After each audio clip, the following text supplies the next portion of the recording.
Assalamualaikum warahmatullahi wabarakatuh. Bismillahirrahmanirrahim. Alhamdulillahi wa kafa.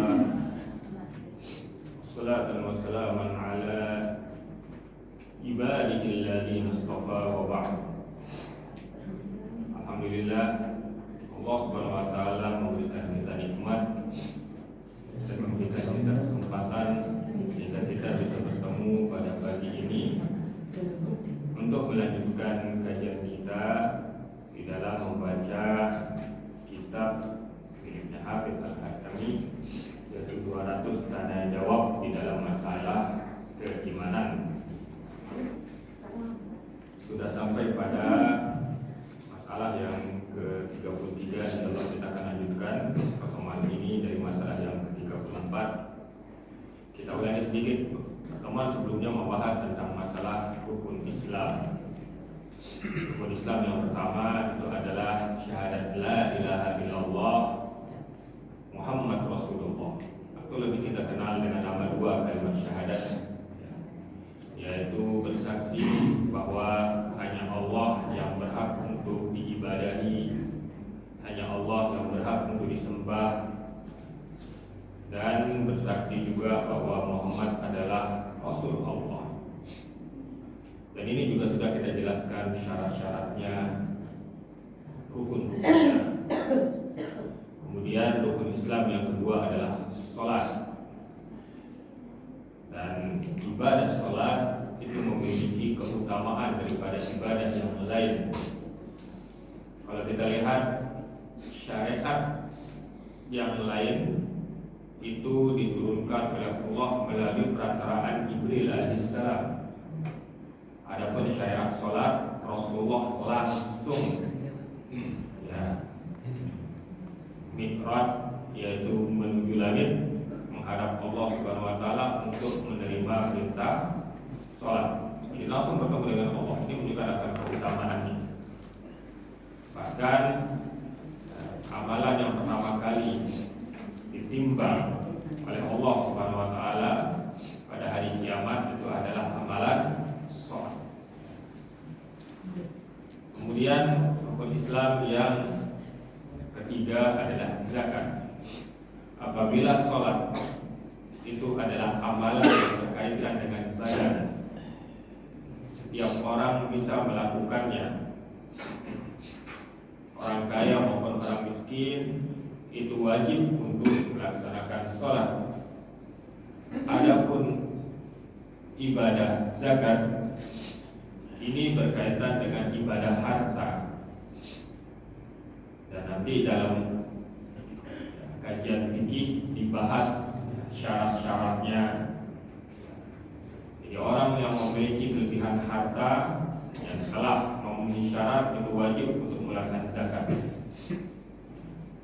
Maka ibadah zakat ini bagi orang-orang tertentu saja, tidak semua bisa melaksanakan ibadah zakat. Seperti itu. Akan tetapi bagi orang yang tidak mampu, Allah Subhanahu wa taala memberikan kesempatan lain untuk bersedekah. Karena yang namanya sedekah itu tidak hanya terbatas pada masalah harta. Sedekah itu memiliki berbagai macam bentuk. Bahkan dalam sebuah hadis dikatakan bahwa antal fa'akhaq bi wajhin talib, engkau bertemu dengan saudaramu dengan wajah yang tersenyum, itu adalah sedekah. Maka dalam hadis lain dikatakan antaku fa syarra an nafsik fa huwa sadaqatul lak. Engkau menahan diri dari perbuatan maksiat, itu adalah sedekah. Jadi nanti sedekah itu ada yang memiliki makna umum dan ada yang memiliki makna khusus. Sedekah yang memiliki makna khusus itu berkaitan dengan harta. Sedangkan sedekah yang memiliki makna umum itu adalah segala sesuatu amalan kebaikan bisa dikatakan sebagai sedekah. Kemudian setelah itu ada rukun Islam yang keempat, yaitu puasa Ramadan. bagi yang mampu. Allah Subhanahu wa taala itu hanya mewajibkan puasa di dalam setahun itu hanya sebulan, yaitu pada bulan Ramadan. Kalau kita nyebutnya bulan apa? Puasa. Karena pada bulan tersebut kita berpuasa. Kemudian rukun Islam yang terakhir adalah haji. Dan sudah kita bahas tentang dalil-dalilnya. Dan haji ini juga mengumpulkan ibadah harta dan ibadah badan. Dia memiliki harta untuk sana, yaitu ke Masjidil Haram untuk melaksanakan ibadah haji, dan juga memiliki kemampuan untuk melaksanakan manasik haji. Kemudian permasalahan yang ke-34, apa hukum seseorang yang mengingkari salah satu daripada rukun Islam? Contoh, seseorang mengatakan bahwa sholat 5 waktu tidak wajib. Walaupun dia sholat 5 waktu, tapi kalau dia meyakini bahwa sholat 5 waktu itu tidak wajib, apa hukumnya? Atau dia mengakuinya, tapi dia ini sombong, dalam hati dia ngakui, tapi tidak mau melaksanakannya karena kesombongannya. Maka di sini dikatakan oleh Syekh Hafidz Al-Hakami, maka dia ini terkena hukuman. Hukumannya apa? Penggal. Karena rukun Islam ini adalah fondasi, sama seperti bangunan. Apabila salah satu fondasi itu hilang, maka bangunan akan runtuh. Sebagaimana salah satu rukun Islam hilang, maka sudah dikatakan bukan Islam lagi. Maka orang-orang seperti ini diberikan hukuman, yaitu apa? Yaitu diminta bertobat kepada Allah Subhanahu wa taala selama 3 hari. Kemudian ditampakkan kepadanya kebaikan-kebaikan Islam, dijelaskan kepadanya tentang adab Allah Subhanahu wa taala bagi orang-orang yang mengingkari rukun Islam ini. Kalau dia bertobat kembali, alhamdulillah. Kalau tidak, maka dia dihukum penggal. Kalau ada bertanya, ini kejam? Bukan. Ini syariat. Dan ini menunjukkan akan keadilan Allah Subhanahu wa taala. Menunjukkan akan keadilan Allah Subhanahu wa taala. Akan tetapi yang saya ingatkan, masalah hukum menghukum itu bukan masalah yang bisa dilaksanakan oleh setiap orang. Ini dikembalikan kepada pemimpin. Mereka lah yang berhak melaksanakan hukuman seperti ini. Kenapa? Karena kalau setiap orang melaksanakan hukuman ini sesuai dengan persangkaannya, maka akan terjadi kerusakan di muka bumi ini. Kemudian, apa hukum orang yang mengakui rukun Islam ini tapi meninggalkannya karena malas? Ini banyak nih. Contohnya sholat. Anak SD itu tahu sholat 5 waktu wajib. Apabila ada seseorang mengatakan, saya yakin sholat 5 waktu itu wajib, akan tetapi saya malas melaksanakannya. Berarti dia ini meyakini tapi malas. Atau ada orang mengatakan saya yakin zakat itu wajib, tapi saya nggak mau mengeluarkan karena pelit misalnya. Maka ada perbedaan antara meninggalkan sholat karena sebab malas dan meninggalkan rukun Islam yang lain karena sebab malas. Insyaallah ini sering saya bahas pada masalah fikih ya. Jadi sholat itu termasuk daripada tiang agama, termasuk daripada rukun Islam. Maka kita katakan bahwa orang yang meninggalkan sholat karena malas itu tidak dihukumi dengan keluar dari agama Islam kecuali terpenuhi dengan 2 syarat. Yang pertama, dia diperintahkan oleh pemimpin untuk melaksanakan sholat. pemimpin misalnya mengatakan kamu sholat, atau diperintahkan oleh hakim, yaitu hakim pada mahkamah syariah, pengadilan syar'i, kamu sholat. Ini syarat yang pertama. Syarat yang kedua, dia tidak mau melaksanakan sholat sampai waktu sholat yang kedua habis. Apa maksudnya waktu sholat yang kedua habis? Perhatikan ya. Kalau kita lihat itu sholat ketika di jamak itu ada 3 waktu. Zuhur asar di jamak, ya kan? Ini 1 waktu. Maghrib isya di jamak, ini waktu yang ketiga. Waktu yang kedua. Kemudian waktu yang ketiga itu apa? Subuh, karena subuh tidak ada teman untuk di jamak. Jadi dia diperintahkan oleh hakim atau pemimpin untuk sholat dan dia tidak mau melaksanakannya. Ini syarat yang pertama. Syarat yang kedua, sampai waktu sholat yang kedua habis, yaitu sampai waktu asar habis atau sampai waktu apa? Isya habis. Ketika waktu zuhur dikatakan sholat kamu mau, itu dia. Ketika waktu isya, waktu maghrib dikatakan sholat kamu, dia tidak mau. Maka apabila terpenuhi 2 syarat ini, sebagai ulama mengatakan bahwa dia telah keluar dari Islam. Seperti itu, ya. Kemudian bagaimana kalau tidak mau mengeluarkan zakat? Yaitu apabila dia ini tidak mau mengeluarkan zakat dan dia ini tidak memiliki kekuatan, maka sang imam atau pemimpin mengambil zakat ini dengan paksa sebagai bentuk hukuman. Ya. Kemudian diambil sebagian daripada hartanya sebagai bentuk hukuman. Contoh misalnya dia wajib membayar zakat 20 juta. Dia wajib bayar zakat 20 juta. Tapi dia tidak mau. Maka dilihat, kalau yang tidak mau bayar zakat ini tidak memiliki kekuatan, maka sang pemimpin ini memerintahkan orang untuk mengambil zakatnya secara paksa, yaitu 20 juta, kemudian sebagian daripada hartanya sebagai bentuk hukuman. Biar besok mikir, daripada setengah harta saya hilang, lebih baik setelah zakat 20 juta, ya kan? Seperti itu. Dan ini berdasarkan hadis diriwayatkan oleh Imam Abu Daud rahimahullah taala, wa man mana'aha fa innaha akhiruha wa syatru malihi ma'aha.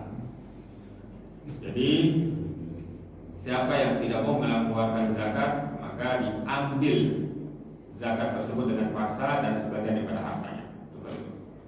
Nah, kalau yang tidak mau mengeluarkan zakat ini banyak, berkelompok, sehingga mereka itu memiliki kekuatan sehingga menjadi sebuah pasukan, maka sang pemimpin ini harus memerangi mereka sampai mereka mengeluarkan zakat sebagaimana yang terjadi pada zamannya Abu Bakar As-Siddiq radhiyallahu taala anhu. Adapun yang tidak mau berpuasa, ya, maka tidak ada dalilnya ya. Orang yang tidak mau berpuasa, saya yakin puasa itu wajib, tapi saya malas. Itu tidak ada dalilnya apa yang harus dilakukan. Oleh karena itu, para ulama mengambil kesimpulan, yaitu imam, pemimpin itu apa? Mendidiknya, ya, atau memberikan hukuman pada dirinya sebagai bentuk didikan. Jadi boleh menghukum itu sebagai bentuk didikan, itu boleh. Untuk mendidik boleh seperti itu. Ya.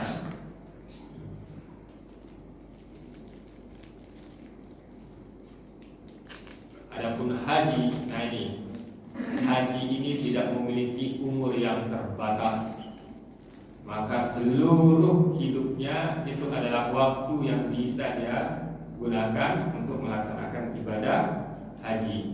Kalau dia tidak mau melaksanakan ibadah haji karena malas walaupun dia mampu, maka yang harus dilakukan, dia dinasehati agar dia bertaubat supaya dia ini bisa melakukannya dengan segera. Tapi saya mendapatkan banyak cerita dari beberapa ikhwah yang ikut kajian saya. Terus sekarang kalau daftar haji 30 tahun ya? Ya 30 tahun, Masya Allah ya. Daftar 2025 dapatnya 2055. Kalau orang yang seperti ini, saya pernah ditanya apakah mendaftar haji dulu tapi nunggu lama atau umroh. Kita katakan bahwa haji dan umroh itu wajib sekali seumur hidup. Jadi yang wajib itu adalah haji pertama dan umroh yang pertama. Haji kedua, ketiga, umroh kedua, ketiga itu hukumnya sunnah. Maka kalau dia misalnya tidak bisa melaksanakan haji dengan segera, lakukan yang bisa dia lakukan. Apa itu? Umroh. Kalau sudah misalnya bisa melaksanakan umroh, ya maka wajib yaitu umroh apabila mampu. Adapun haji nanti belakangan karena memang menunggu lama. Seperti itu. Ya. Kemudian permasalahan yang selanjutnya, apa itu iman? Apa itu iman? Masya Allah. Ketika kita ini membaca Al-Quran, itu banyak sekali Allah mengatakan ya ayyuhalladzina amanu, wahai orang-orang yang beriman. Apa sih yang dimaksud dengan iman? Iman itu berupa perkataan dan berupa amalan. Perkataan itu adalah perkataan hati dan perkataan lisan. Adapun amalan itu adalah amalan hati, amalan lisan, dan amalan anggota badan. Contoh, cinta kepada Allah. Cinta kepada Allah ini termasuk amalan hati. Paham? Maka ini termasuk daripada keimanan. Ya. Kalau amalan lisan contohnya adalah ucapan la ilaha illallah. Ini amalan lisan, berkata dengan ucapan. Maka ini kita katakan termasuk daripada iman. Zikir, membaca Al-Quran ini termasuk daripada amalan. Kemudian amalan anggota badan, contohnya misalnya sholat, haji, atau amalan-amalan kebaikan yang lain. Maka ini semua dikatakan keimanan. Dan yang harus kita ketahui bahwa Ahlussunnah wal Jamaah mengatakan bahwa ya, keimanan itu ya, bisa bertambah dan bisa berkurang. Keimanan itu bertambah dengan amalan ketaatan dan berkurang dengan perbuatan maksiat. Mana buktinya? Ini bisa kita rasakan sendiri pada bulan Ramadan. Ketika bulan Ramadan, ya, kaum muslimin itu berlomba-lomba melaksanakan ibadah puasa. Begitu juga memperbanyak amalan-amalan soleh, karena pada bulan Ramadan itu pintu surga, pintu rahmat itu dibuka dengan lebar. Apa yang kita rasakan pada bulan tersebut? Bukankah kita merasakan keimanan kita bertambah? Ini menunjukkan bahwa keimanan itu bertambah dengan amalan. Ya. Coba kita lihat diri kita sendiri, ketika kita berbuat maksiat, melanggar sesuatu yang disyariatkan oleh Allah Subhanahu wa taala. Kita akan merasakan hati kita itu terasa kering. Ini menunjukkan bahwa keimanan bisa berkurang dengan perbuatan maksiat. Jadi bahasa ringkasnya itu keimanan itu adalah amalan yang berkaitan dengan hati, lisan, anggota badan, bertambah dengan ketaatan dan berkurang dengan maksiat, seperti itu. Ya. Apa dalil bahwa keimanan itu berupa perkataan dan perbuatan? Salah satu dalilnya itu adalah surat Al-Hujurat ayat yang ke-7. Allah Subhanahu wa taala mengatakan, "Walakinnallaha habbaba ilaikumul imana wa zayyanahu fi qulubikum. Akan tetapi Allah Subhanahu wa taala membuat kalian itu cinta terhadap keimanan dan menghiasinya di hati kalian. Dikatakan menghiasinya di hati kalian, seperti itu.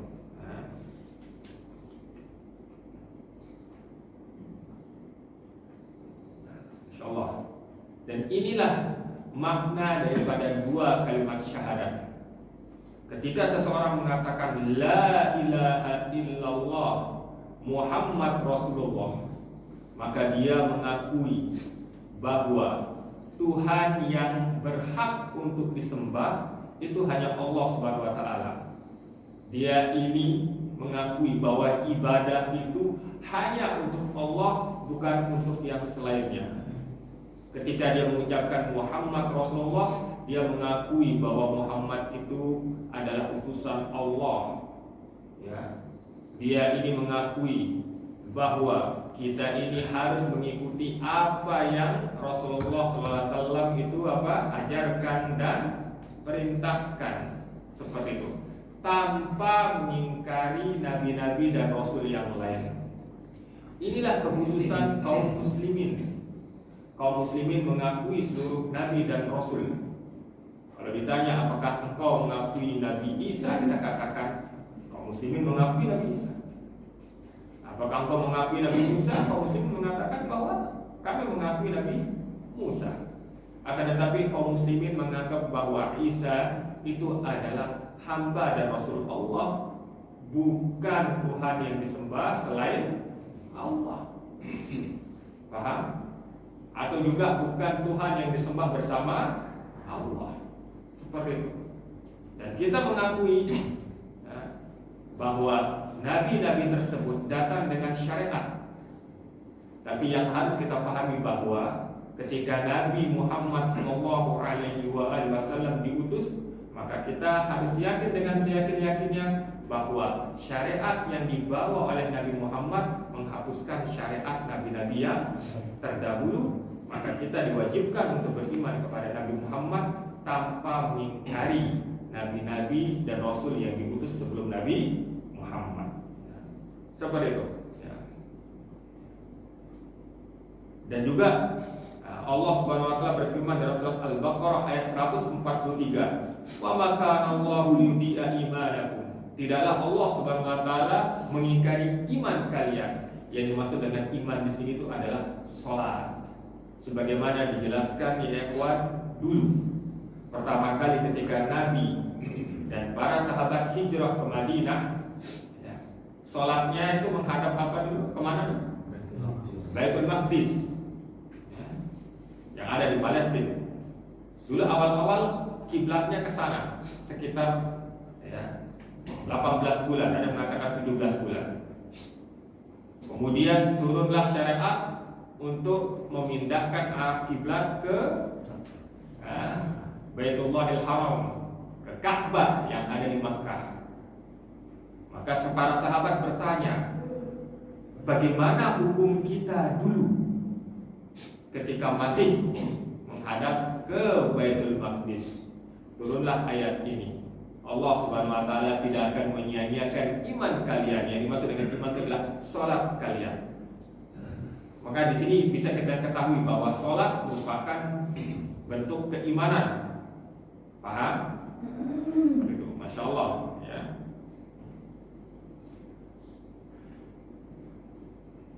Kemudian apa dalil bahwa iman itu bertambah dan berkurang?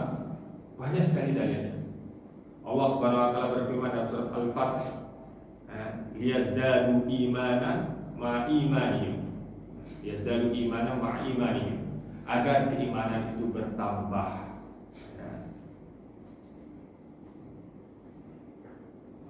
Dalam surat At-Taubah ayat 124 Allah Subhanahu wa taala mengatakan, "Fa ammal ladzina amanu fazadathum imanan."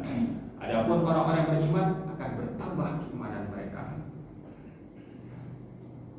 Apabila keimanan itu bisa bertambah, maka konsekuensinya iman itu juga bisa berkurang, seperti itu. Dan yang harus diketahui bahwa keimanan ini bertingkat-tingkat. Ya. Keimanan orang biasa jelas berbeda dengan keimanannya Nabi Muhammad, benar nggak?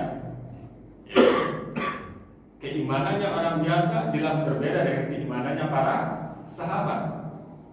Ya. Oleh karena itu keimanan ini bertingkat-tingkat. Bahkan ada orang yang memiliki keimanan itu sedikit sekali,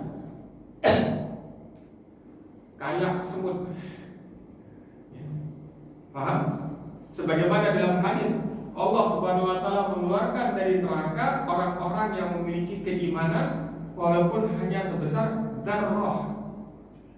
Para ulama menafsirkan darah itu sebagai anak semut yang kecil. Anggap semut hitam. Nah, anaknya yang hitam kecil itu walaupun segitu, ya, itu dikatakan beriman. Paham?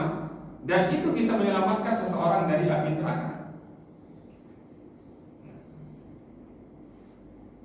Ada yang dia ini keimanannya, ya, kita katakan luar biasa. Ada yang dia ini keimanannya sedikit. Oleh karena itu manusia dalam masalah keimanan itu tidak pada satu derajat, akan tetapi mereka bertingkat-tingkat. Dan keutamaan yang Allah Subhanahu wa taala berikan kepada hambanya sesuai dengan kadar keimanannya, seperti itu, ya. Allah Subhanahu wa taala berfirman, ya, itu wasabiquna sabiqun ulaikal muqarrabun. Jadi yang dikatakan as-sabiqun as-sabiqun, jadi orang-orang yang dia ini berlomba-lomba dalam kebaikan. Ulaikal muqarrabun, mereka adalah orang-orang yang dia itu dekat dengan Allah Subhanahu wa taala. Seperti itu, ya. Oleh karena itu dalam surat Fatir ayat yang ke-32, Allah Subhanahu wa taala membagi manusia dalam masalah keimanan terbagi menjadi tiga, yaitu apa? Faminhum dzalimun li nafsi, wa minhum muqtasidun, wa minhum sabiqun bil khairat biidznillah. Jadi manusia dalam masalah keimanan terbagi menjadi tiga. Yang pertama, faminhum dzalimun li nafsi. Dia beriman tapi menzaliminya sendiri. Apa maksudnya? Dia beriman tapi masih melakukan perbuatan maksiat. Beriman tapi masih melakukan perbuatan maksiat. Maka kita katakan orang-orang seperti ini adalah orang yang beriman tapi memiliki iman yang kurang.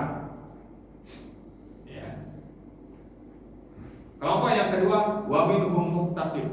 Ada yang dia ini muqtasid. Yang dimaksud dengan muqtasid itu adalah yang dia ini hanya melakukan perkara-perkara yang diwajibkan saja. Jadi pas-pasan. Ya.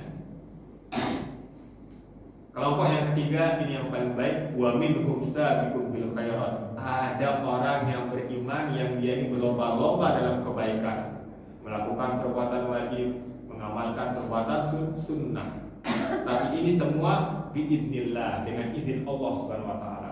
Ini menunjukkan bahwa kebaikan, amalan dan ibadah yang dilakukan seorang hamba itu murni keutamaan yang Allah berikan kepada dirinya. Oleh karena itu kita ini tiap hari harus berdoa agar Allah Subhanahu wa taala memberikan kita ini taufik dan hidayah agar bisa istiqomah terus beribadah kepada Allah Subhanahu wa taala dan meninggalkan perbuatan yang dilarang oleh Allah Subhanahu wa taala. Jadi jangan dia ini merasa sombong ketika dia beramal.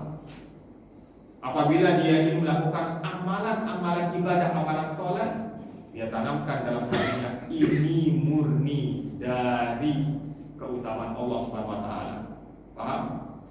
Apabila dia melihat saudaranya yang masih berbuat maksiat, ya, jangan dia berbangga-bangga dan mengatakan saya lebih baik daripada dirinya. Ingat loh ya, perkataan saya lebih baik daripada dirinya ini yang menyebabkan iblis diusir dari neraka.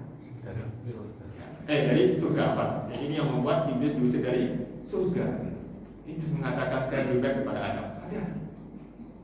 Kalau kita melihat saudara kita yang dia ini berbuat maksiat, melanggar perintah Allah, ya, apa yang harus kita lakukan? Ya, kita bantu. Dengan apa? Dengan mengingatkannya, menarik tangannya, ya, nasihati, ajak dia untuk beribadah, ingatkan dia kepada Allah Subhanahu wa taala dengan cara-cara yang baik. dengan hikmah. Paham? Ya. Masya Allah, ya.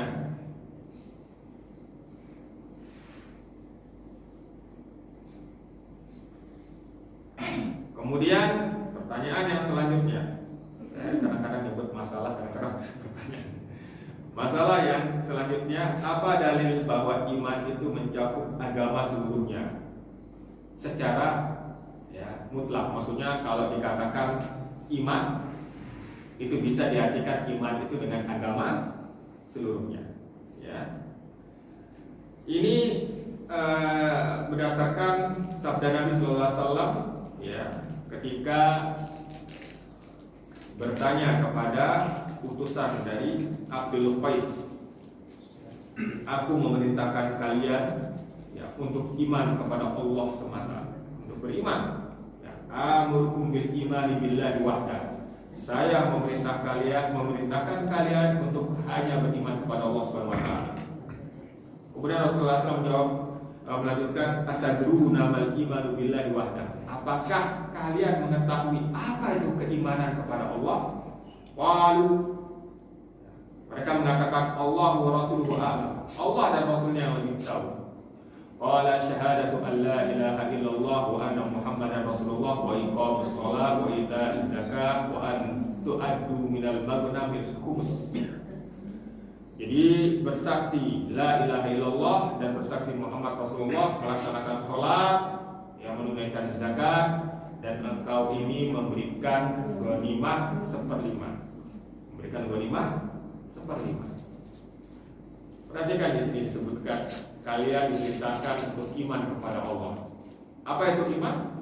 Syahadat, sholat, ya, zakat, kemudian menunaikan, yaitu ghanimah 1/5 dari ghanimah seperti itu. Paham ya? Insyaallah. Jadi ini kan iman bisa diartikan agama seluruhnya, seperti itu, ya. Insyaallah, ya. Akan tetapi kalau kita bahas iman secara khusus, jadi kalau iman secara umum itu bisa berarti agama seluruhnya. Tapi kalau iman secara khusus itu berarti maksudnya adalah rukun iman. Apa dalilnya? Dalilnya itu adalah hadis Jibril. Ketika Jibril itu datang kepada Nabi Muhammad bertanya tentang masalah iman dan Islam. Ketika bertanya tentang masalah iman, ya, Rasulullah SAW menjawab dengan rukun iman, seperti itu, ya. Insyaallah. Ya, kemudian beliau menyebutkan dalil-dalilnya dari Al-Quran, ya. Sekarang kita bahas apa makna iman kepada Allah. Kalau kita katakan iman, tadi kan pengertian iman. Pengertian iman itu adalah meyakini dalam hati, mengucapkan dengan lisan, mengamalkan dengan anggota badan, kemudian bertambah dengan ketaatan, berkurang dengan maksiat. Ini pengertian iman. Yang sekarang kita bahas itu apa pengertian atau apa makna iman kepada Allah. Iman kepada Allah itu memiliki pengertian yaitu membenarkan dengan yakin. Ingat ya, membenarkan dengan yakin, bukan ragu-ragu. Membenarkan dengan yakin dari dalam hatinya bahwa Allah itu ada. Jadi, ya, kemudian, ya, mengakui bahwa Allah Subhanahu Wa Taala yang mengatur alam ini. Kemudian mengakui bahwa hanya Allah yang berhak untuk diibadahi. Kemudian mengakui bahwa Allah Subhanahu Wa Taala memiliki nama-nama dan sifat. Seperti itu. Berarti iman kepada Allah mencakup 4 perkara. Iman bahwa Allah itu ada. Yang kedua, beriman bahwa Allah Subhanahu Wa Taala itu memiliki perbuatan-perbuatan. Ya, contoh mengatur, menciptakan, mematikan, memberikan rezeki. Ini kan semua yang berkaitan dengan perbuatan Allah. Kemudian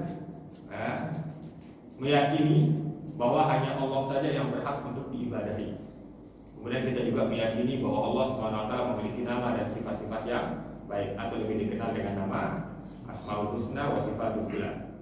Nama yang baik dan sifat yang mulia. Ini berarti iman kepada Allah mencakup 4 perkara ini. Masya Allah. Ya. Masih ada waktu.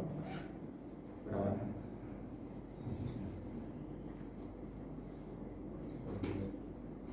Ya, Berapa? 20 menit. Banyak. Kira-kira. Saya kan duanya ya, puluhnya nggak kira-kira. Ya. 20 menit. Masya Allah. Banyak ya. Masya Allah. Alhamdulillah. Ya. Nah. Kita bahas sekarang. Ya. Berarti ya, iman kepada Allah mencakup 4 perkara ini. Yang pertama tadi itu apa? Mengimani Allah memiliki wujud. Allah itu ada. Jadi jangan dibayangkan bahwa Allah itu ya hanya hayalan. Tidak. Allah itu benar-benar ada. Summa. Ya. Kalau di dunia ini kita tidak bisa melihat Allah. Melihat Allah itu merupakan kekhususan dari penduduk surga. Jadi salah satu kenikmatan yang Allah Subhanahu wa taala berikan kepada penduduk surga itu adalah mereka bisa melihat Allah nanti. Kenapa? Karena kalau di dunia ini ya, manusia itu tubuhnya belum mampu untuk bisa melihat Allah Subhanahu wa taala. Bayangkan kita ini dari tulang sama daging. Dalam surat Al-A'raf, Allah Subhanahu wa taala, Nabi Musa alaihissalam itu meminta kepada Allah, ya, itu ingin melihat Allah. Tapi apa katanya Allah Subhanahu wa taala? Lihat ke gunung. Fa in istaqarra makanahu fasawfa tarani. Lihat ke gunung itu, kalau dia masih di tempatnya, kamu bisa melihat saya. Bayangkan gunung dari batu keras. Ketika Allah Subhanahu wa taala ingin ya memperlihatkan dirinya, hancur gunung tersebut. Fa kharra Musa sa'iqan. Musa langsung pingsan. Jadi di dunia ini ya manusia itu tidak memiliki kemampuan untuk itu. Akan tetapi apabila di surga nanti Allah Subhanahu wa taala menjadikan mereka mampu untuk melihat Allah Subhanahu wa taala. Ya. Dan ini sebagaimana firman Allah Subhanahu wa taala, lilladzina ahsanul husna wa ziyadah. Dan orang-orang yang berbuat ihsan, itu berbuat baik, husna bagi mereka itu surga, wa ziyadah, ziyadah itu tambahan. Tambahan itu apa? Bisa melihat Allah. Jadi Allah itu ada. Enggak hanya kalau kita lagi sholat kita bertakbir Allahu Akbar, itu memang besar, memang benar Allah Maha besar. Langit dan bumi ya kawan, 7 lapis dan 7 lapis langit dan 7 lapis bumi, itu nanti digenggam oleh Allah Subhanahu wa taala. Paham atau? Menunjukkan bahwa Allah memang benar besar. Seperti itu, ya. Kemudian mengakui bahwa Allah Subhanahu wa taala itu memiliki sifat-sifat. Tapi ini tidak dibahas di sini. Yang dibahas itu poin yang ketiga, yaitu mengakui bahwa hanya Allah yang berhak untuk diibadahi. Ya. Dan ini dikatakan oleh sebagian ulama dengan nama tauhid ibadah atau tauhid uluhiyah. Seperti itu. Ya. Apa maknanya? Yaitu mengesahkan Allah pada seluruh ibadah, baik ibadah yang tampak maupun yang tidak tampak. Jadi ibadah yang tampak dan ibadah yang tidak tampak itu hanya untuk Allah Subhanahu wa taala. Dan tidak boleh diberikan ibadah tersebut pada selain Allah Subhanahu wa taala. Dan yang harus dipahami bahwa ibadah itu bukan hanya terbatas pada sholat, zakat, puasa, bukan. Ya. Jadi jangan kita ini ya menyempitkan makna ibadah. Ibadah itu memiliki makna yang luas. Ibadah itu adalah seluruh atau segala sesuatu yang dicintai Allah, ya. Yang tampak maupun yang tidak tampak. Salat dicintai Allah, ibadah. Sedekah dicintai Allah, ibadah. Ini tampak. Takut terhadap Allah. Kita diperintahkan untuk takut kepada Allah, ya kan? Tampak nggak? Nggak tampak. Ibadah. Cinta kepada Allah. Ini tidak tampak. Ini dicintai oleh Allah. Ibadah. Ya. Kita diperintahkan untuk berharap kepada Allah. Berharap kepada Allah. Ini apa ya? Perkara yang dicintai oleh Allah, menunjukkan bahwa kita ini hanya bergantung kepada Allah. Ini cintai Allah, ibadah nggak? Jadi berharap kepada Allah, takut kepada Allah, cinta kepada Allah, meminta pertolongan kepada Allah. Ya. Ini segala sesuatu yang dicintai oleh Allah, walaupun ini tidak tampak, ini juga dikatakan sebagai ibadah. Seperti itu. Ya. Nanti ada yang nanya nanti. Berarti takut itu hanya untuk Allah ya Ustaz? Ya. Berarti kalau kita takut sama singa gimana dong? Perhatikan, yang diperintahkan itu adalah takut ibadah. Takut yang dia itu sebagai bentuk ibadah. Sedangkan takut pada singa itu namanya takut tabiat. Ya. Kenapa? Karena manusia itu diberikan tabiat oleh Allah untuk takut pada hewan-hewan seperti itu, ya kan? Maka wajar. Ya. Kemudian apa juga? Menyembelih ibadah. Maka tidak boleh kita itu menyembelih selain Allah. Begitu. Ya. Ada yang nanya nanti. Saya dulu pernah nanya santri ya. Ketika bahas masalah ini, menyembelih itu hanya untuk Allah, ya. Berarti kalau dia menyembelih untuk selain Allah, berarti dia ini ya menyelewengkan ibadah kepada selain Allah. Saya bertanya kepada santri, itu tukang potong ayam, itu coba tanya, itu nyembelih buat Allah atau buat pembeli? Coba tanya orang yang jualan potong ayam, ini nyembelih ya untuk Allah atau untuk pembeli? Jawabannya apa? Pembeli. Berarti kita katakan dia menyelewengkan ibadah untuk selain Allah? Tidak. Yang dimaksud dengan menyelewengkan ibadah pada selain Allah dalam masa sembelihan itu apabila sembelihan itu dalam bentuk ibadah. Sembelihan dengan niatan ibadah itu hanya untuk Allah.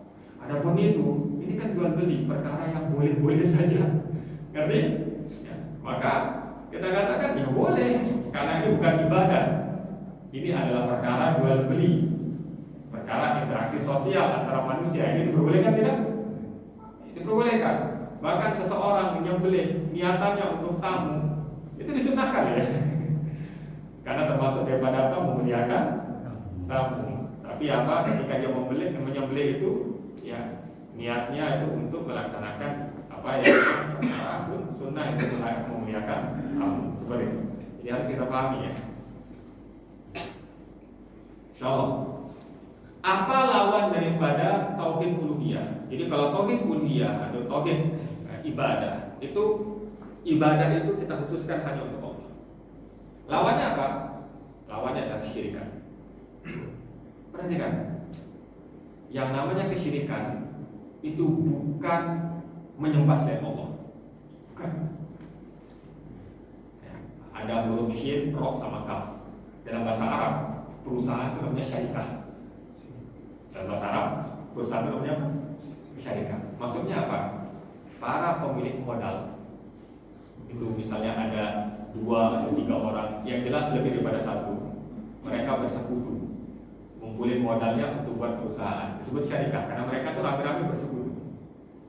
Nah, yang namanya syirik itu adalah dia beribadah kepada Allah plus ibadah kepada selain Allah. Jadi ibadah tersebut dia bagi 2, untuk Allah dan juga untuk selain Allah. Maka ini tidak boleh.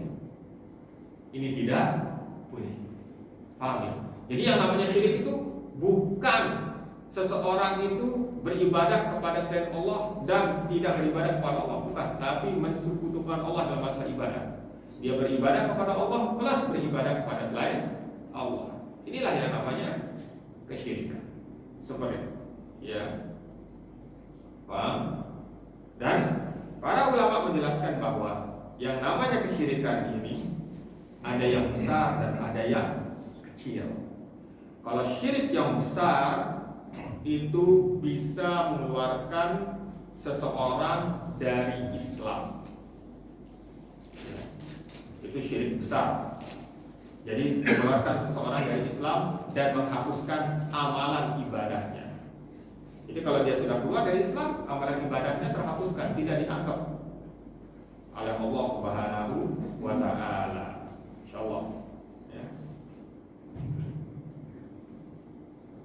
Contohnya apa? Contohnya, ya, dia ini menyamakan kecintaannya kepada Allah. Apa? Dia menyamakan kecintaannya kepada selain Allah sama kayak cintanya kepada Allah. Berarti ada apa ya? Taswiyah. Jadi cintanya kepada selain Allah sama kayak cintanya kepada Allah. Ya kawan, cinta ini adalah perkara fitrah. Cinta ini adalah perasaan yang Allah berikan pada setiap manusia. Seseorang mencintai pasangannya, seseorang mencintai orang tuanya. Ya, paham? Ini cinta. Dan ini diperbolehkan selama kecintaannya kepada selain Allah tidak sama kayak cintanya kepada Allah. Apabila kadarnya sudah sama, berarti dia itu dianggap melakukan kesyirikan. Karena cinta itu termasuk daripada bentuk ibadah. Paham? Seperti itu. Ya. Insyaallah.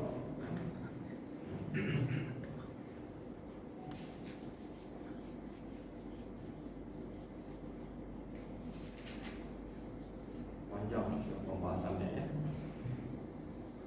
Apa itu syirik asghar? Nah, kalau syirik asghar itu yang dia ini tidak mengeluarkan seseorang dari Islam. Ya. Dan syirik asghar ini hanya menghapuskan amalan yang bercampur dengan syirik asghar. Contoh misalnya syirik asghar itu contohnya adalah riya, yaitu dia beramalan itu apa? Agar dia dipuji. Paham? Ya. Dia beramalan agar dilihat oleh orang lain. Ya. Ini menghapuskan amalan yang tercampur dengan riya itu saja, tapi tidak menghapuskan amalan-amalan yang lain. Paham? Nah, dan syirik kecil ini bisa kita katakan dengan ringkas seluruh atau segala sesuatu yang bisa mengantarkan kepada syirik besar itu dikatakan sebagai syirik kecil. Itu kata mudahnya. Dan perhatikan, Rasulullah SAW itu paling takut umatnya tertimpa syirik kecil. Kalau syirik besar jelas, tapi kalau syirik kecil ini sesuatu yang tersembunyi. Rasulullah SAW itu mengatakan, akhwafu ma akhwafu alaikum asyirkul asghar. Dan ini Rasulullah berkata kepada para sahabat, yang paling saya takutkan terhadap kalian itu adalah syirik kecil. Maka ketika ditanya tentang syirik kecil, Rasulullah SAW mengatakan arya, dia beramalan supaya dilihat oleh manusia, beramalan supaya dipuji manusia. Ya, ini hati-hati, ya, ngerti? Ya. Dan sekarang itu banyak, sedekah di dibuka dan yang lainnya. Pak, saya tidak membahas tentang masalah hati manusia. Saya tidak mengetahui hati manusia. Ya. Tapi yang ingin saya ingatkan, boleh nggak itu dilakukan? Boleh, dengan syarat dia bisa menjaga ya keikhlasan hatinya. Ditakutkan, saya katakan ditakutkan apabila dia bersedekah kemudian difilmkan, kemudian disebarkan, ditakutkan itu bisa menimbulkan apa? Riya di dalam hatinya. Boleh-boleh saja. Ya. Misalnya dengan niatan agar orang lain ikut bersemangat supaya mengikuti amalan baiknya, ikut sedekah, boleh-boleh saja. Tapi boleh-boleh saja. Tapi saya ingatkan lagi, melakukan itu tetap menjaga hatinya, ya. Jangan sampai terpengaruh seperti itu. Ya, jangan sampai terpengaruh. Insyaallah. Ya. Insyaallah. Masih ada waktu. Ya. Saya hanya waktu saya. Tanya jawab aja. Tanya jawab. Ya. Lagi lagi berapa menit paling ya? Dengan jawab sampai 2. Iya. Tapi tanya jawab baru matikan ya. Kita tutup dengan doa penulis ya, subhanallah wa bihamdihi asyhadu an la ilaha illa anta